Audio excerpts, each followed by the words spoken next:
بسم اللہ الرحمن الرحیم الحمدللہ رب العالمین الصلاۃ والسلام علیکہ سید الانبیاء و مرسلین خاتم النبیین رحمت للعالمین حضرت محمد مصطفیٰ صلی اللہ علیہ وآلہ وسلم وعلی آلہ اصحاب اجمعین۔ لاکھوں کروڑوں درود و سلام ہو ہمارے آقا مولا رحمت للعالمین حضرت محمد مصطفیٰ صلی اللہ علیہ وآلہ وسلم پر۔ میرے محترم اسلامی بھائیوں اور ایمان والی بہنوں، آج کا موضوع ایسا موضوع ہے جس کا تعلق زمین سے نہیں، صرف ہماری آنکھوں سے نہیں، صرف ہماری عقل سے نہیں، بلکہ اس سفر سے ہے جس کے سامنے انسان کی عقل حیران رہ جاتی ہے۔ آج ہم بات کریں گے سدرۃ المنتہا کی، وہ مقام جس کا ذکر اللہ تعالیٰ نے قرآن مجید میں فرمایا، وہ مقام جہاں ہمارے پیارے نبی حضرت محمد مصطفیٰ صلی اللہ علیہ وآلہ وسلم معراج کی رات تشریف لے گئے، وہ مقام جس کے بارے میں اللہ تعالیٰ نے فرمایا، یعنی سدرۃ المنتہا کے پاس۔ میرے بھائیوں، ذرا تصور کیجئے، ایک طرف زمین ہے، زمین پر انسان کی زندگی ہے، پھر آسمان ہے، پھر ان آسمانوں سے آگے اللہ تعالیٰ کی ایسی نشانیاں ہیں جن کی حقیقت ہماری محدود عقل پوری طرح سمجھ ہی نہیں سکتی، اور پھر ایک مقام ہے سدرۃ المنتہا۔ لیکن آج کے بیان میں ہم ایک بات شروع ہی میں واضح کر دیں، ہم یہ نہیں کہیں گے کہ سدرۃ المنتہا کائنات کا آخری کنارہ ہے، کیونکہ قرآن نے اسے اس لفظ میں بیان ہی نہیں کیا۔ ہم یہ بھی نہیں کہیں گے کہ اس درخت کی شاخیں فلاں فلاں جگہ تک جاتی ہیں، اگر اس کی صحیح دلیل موجود نہ ہو۔ ہم یہ بھی نہیں کہیں گے کہ وہاں فلاں مخلوق نے فلاں بات کی، اگر صحیح حدیث اس کی تائید نہ کرتی ہو تو۔ ہم وہی بیان کریں گے جو اللہ تعالیٰ نے قرآن میں بیان فرمایا اور جو رسول اللہ صلی اللہ علیہ وآلہ وسلم سے صحیح احادیث میں ثابت ہے، کیونکہ دین جذبات سے نہیں دلیل سے پہچانا جاتا ہے۔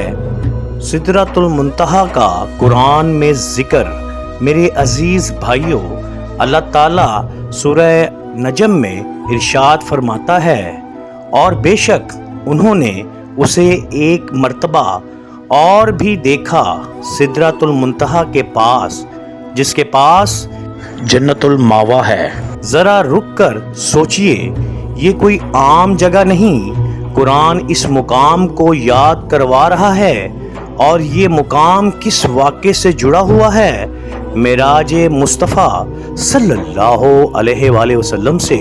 وہ رات جس میں ہمارے نبی صلی اللہ علیہ وآلہ وسلم کو عظیم نشانیاں دکھائی گئیں، وہ رات جس میں آپ صلی اللہ علیہ وآلہ وسلم نے آسمانوں کی طرف سفر فرمایا، وہ رات جس میں آپ صلی اللہ علیہ وآلہ وسلم نے اللہ تعالیٰ کی عظیم نشانیوں کا مشاہدہ فرمایا، اور اسی سفر کے عظیم ترین مقامات میں سے ایک مقام سدرۃ المنتہا ہے۔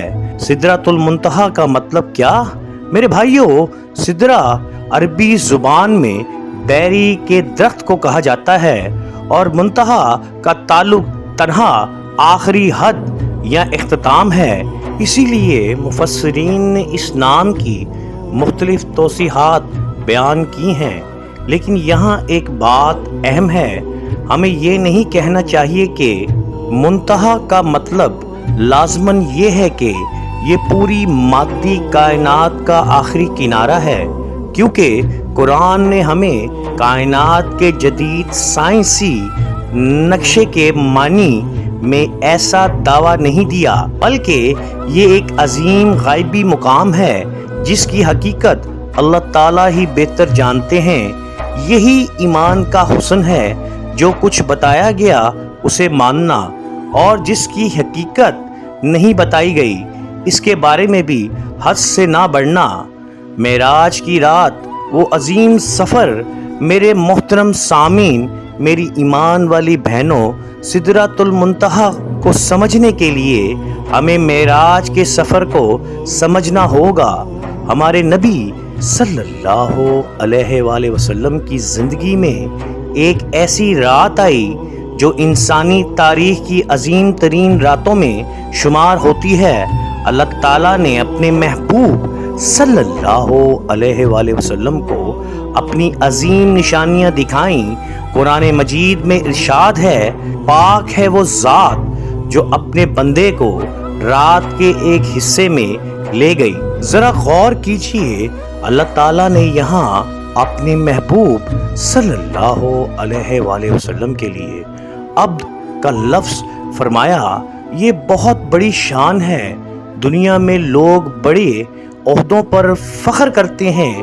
کوئی کہتا ہے میں بادشاہ ہوں، کوئی کہتا ہے میں وزیر ہوں، کوئی کہتا ہے میں دولت مند ہوں، لیکن اللہ کے محبوب صلی اللہ علیہ وآلہ وسلم کی سب سے عظیم نسبتوں میں سے ایک نسبت کیا ہے؟ عبد، اس کا بندہ۔ اس سے ہمیں معلوم ہوا اللہ کے ہاں سب سے بڑی عزت اللہ کا بندہ بننے میں ہے، زمین سے آسمان تک۔ میرے بھائیوں، معراج کا سفر ہمیں یہ بتلاتا ہے کہ اللہ تعالیٰ اپنے محبوب صلی اللہ علیہ وآلہ وسلم کو ایسی نشانیاں دکھانا چاہتا تھا جو عام انسانی تجربے سے باہر ہے۔ صحیح احادیث میں آتا ہے کہ رسول اللہ صلی اللہ علیہ وآلہ وسلم کو براق پر سوار کروایا گیا، پھر آپ صلی اللہ علیہ وآلہ وسلم کو بیت المقدس تشریف لایا گیا، وہاں انبیاء اکرام کی امامت فرمائی۔ اس کے بعد آپ صلی اللہ علیہ وآلہ وسلم کو آسمانوں کی طرف لے جایا گیا۔ صحیح احادیث میں آسمانوں پر مختلف انبیاء اکرام سے ملاقات کا ذکر ملتا ہے۔ پہلے آسمان پر حضرت آدم علیہ السلام، دوسرے آسمان پر حضرت یحییٰ اور حضرت عیسیٰ علیہ السلام، تیسرے آسمان پر حضرت یوسف علیہ السلام، چوتھے آسمان پر حضرت ادریس علیہ السلام، پانچویں پر حضرت ہارون علیہ السلام، چھٹے پر حضرت موسیٰ علیہ السلام اور ساتویں آسمان پر حضرت ابراہیم علیہ السلام موجود تھے۔ یہ تفصیلات صحیح احادیث معراج میں مرکوز ہیں۔ ساتواں آسمان، میرے عزیزو، اب ذرا ساتواں آسمان کا تصور کیجئے۔ ہم زمین پر کھڑے ہیں، ہم آسمان کی طرف دیکھتے ہیں، رات کو ستارے دیکھتے ہیں، کہکشائیں دیکھتے ہیں، کائنات کی وسعت کے بارے میں سائنس ہمیں حیران کن معلومات دیتی ہے، لیکن قرآن اور حدیث ہمیں ایک اور حقیقت بتاتے ہیں۔ غیب کی دنیا ہماری آنکھوں سے بہت بڑی ہے، اور معراج کا سفر اسی غیبی دنیا کی عظیم نشانیوں میں سے تھا۔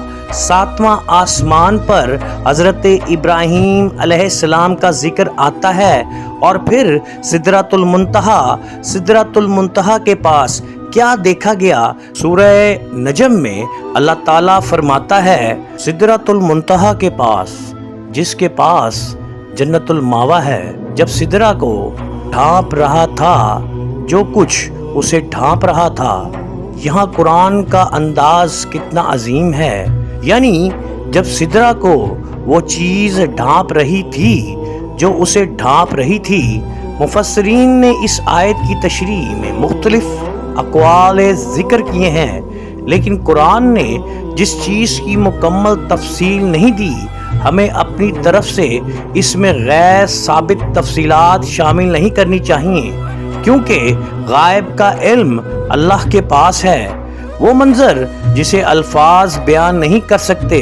میرے عزیز دوستو، میرے بھائیوں، ذرا تصور کیجئے رسول کریم صلی اللہ علیہ وآلہ وسلم اس عظیم مقام پر ہیں، سامنے سدرۃ المنتہا ہے جس کے پاس جنت الماوا ہے، اور اللہ تعالیٰ اپنی عظیم نشانیاں دکھا رہا ہے۔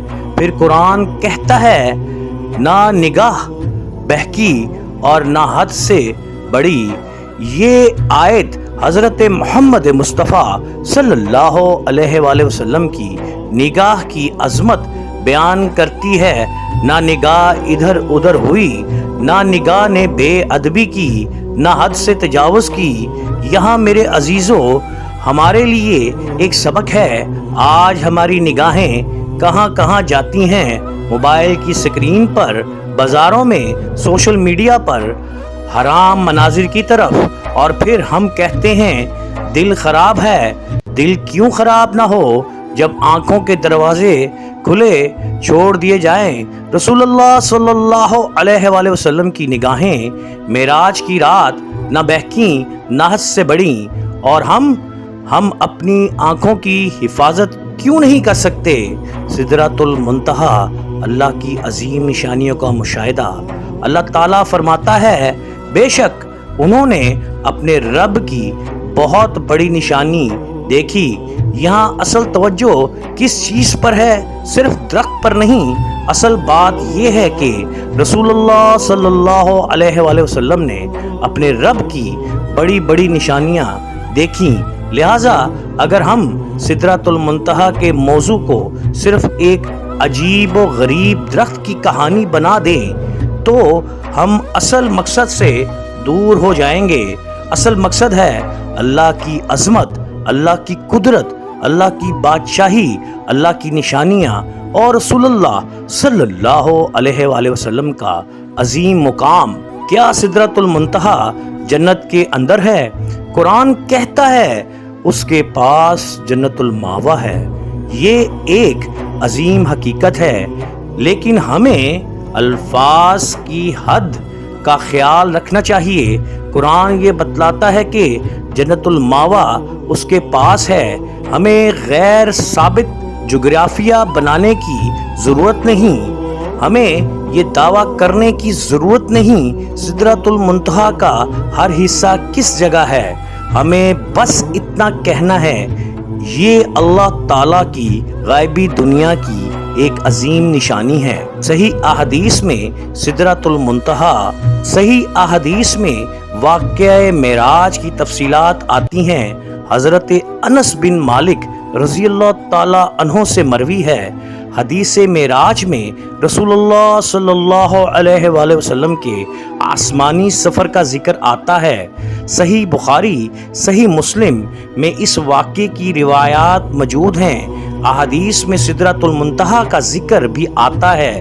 یہ ہمارے لیے بہت بڑی بات ہے کہ سدرۃ المنتہا کوئی مخصوص داستان یا صوفیانہ کلام نہیں، بلکہ قرآن نے اس کا ذکر کیا ہے اور صحیح احادیث میں بھی اس کے بارے میں خبر دی۔ اس لیے ایک مسلمان اس پر ایمان رکھتا ہے۔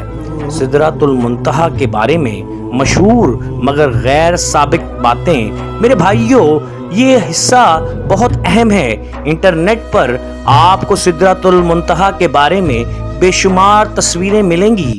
کوئی کہے گا یہ پوری کائنات کا آخری درخت ہے، کوئی کہے گا اس کی جڑیں 7ویں آسمان اور شاخیں فلاں جگہ ہیں، کوئی اس کا مکمل نقشہ بنا دے گا، کوئی ایسی تفصیل بیان کرے گا جو سننے میں بہت خوبصورت لگے گی۔ لیکن سوال یہ ہے دلیل کہاں ہے؟ دین میں خوبصورت باتیں کافی نہیں، دلیل ضروری ہے۔ ہمیں اپنے ناظرین سے کہنا چاہیے میرے بھائی اگر کوئی بات قرآن سے ثابت ہے اسے قرآن کے نام سے بیان کریں، اگر صحیح احادیث سے ثابت ہیں اسے احادیث کے نام سے بیان کریں، اگر مفسر کا قول ہے کہیں کہ یہ مفسر کا قول، اگر معلوم نہیں تو کہیں اللہ بہتر جانتا ہے۔ یہ جملہ کم علمی نہیں، یہ علم کی علامت ہے۔ سدرۃ المنتہا ہمیں کیا سبق دیتا ہے؟ میرے عزیز بھائیوں، سدرۃ المنتہا صرف ایک غیبی مقام کا نام نہیں، اس کے تذکرے سے ہمارے ایمان کو کئی سبق ملتے ہیں۔ پہلا سبق، اللہ کی قدرت۔ انسان اپنی دنیا پر غرور کرتا ہے، اپنے گھر پر غرور کرتا ہے، اپنی گاڑی پر غرور کرتا ہے، اپنی دولت پر غرور کرتا ہے، اپنے عہدے پر غرور کرتا ہے، لیکن ذرا آسمانوں کی طرف دیکھو، وہ رب جس نے یہ سب پیدا کیا وہی تمہارا رب ہے۔ دوسرا سبق، انسان محدود ہے، انسان بہت کچھ جانتا ہے لیکن سب کچھ نہیں جانتا۔ قرآن ہمیں یاد دلاتا ہے، قرآن میں ہے اور تمہیں علم میں سے بہت ہی تھوڑا دیا گیا۔ تو میرے بھائیوں، اپنی عقل پر غرور نہ کرو، غائب پر ایمان۔ مومن وہ ہے جو صرف آنکھوں سے نظر آنے والی چیزوں پر ایمان نہیں لاتا، وہ اللہ کے بتائے ہوئے غائب پر بھی ایمان لاتا ہے۔ سدرۃ المنتہا اور نماز کا عظیم تحفہ۔ میرے بھائیوں، واقعہ معراج کا سب سے بڑا علمی سبق نماز ہے۔ معراج کا تذکرہ ہو اور نماز یاد نہ آئے، یہ کیسے ممکن ہے؟ احادیث معراج میں نماز کی فرضیت کا واقعہ آتا ہے۔ 50 نمازیں فرض ہوئیں، پھر حضرت موسیٰ علیہ السلام کے مشورے سے تخفیف ہوئیں، پھر 5 رہ گئیں، لیکن جز 50 کا رکھا گیا۔ یہ اللہ تعالیٰ کی رحمت ہے۔ ذرا سوچیں، 5 نمازیں دن رات میں صرف 5، اور ہم کہتے ہیں وقت نہیں ہے، دکان ہے، موبائل ہے، کام ہے، نیند ہے، سفر ہے، لیکن جب دل میں اللہ تعالیٰ کی محبت کم ہو جائے تو 5 بھی زیادہ لگنے لگتی ہیں۔ انشاءاللہ اگلی قسط کو مکمل کریں گے۔ انشاءاللہ اس پروگرام کو یہیں پر ختم کرتے ہیں۔ اپنے بھائی عاطف کو اجازت دیجیے گا۔ جاتے جاتے آپ دوستوں سے یہ گزارش ہے کہ ویڈیو کو لائک کیجیے گا اور کامنٹ میں یا اللہ مدد فرما ضرور لکھیے گا۔ اپنے بھائی عاطف وسیم اسلامک چینل کو اجازت دیجیے گا۔ السلام علیکم ورحمۃ اللہ وبرکاتہ۔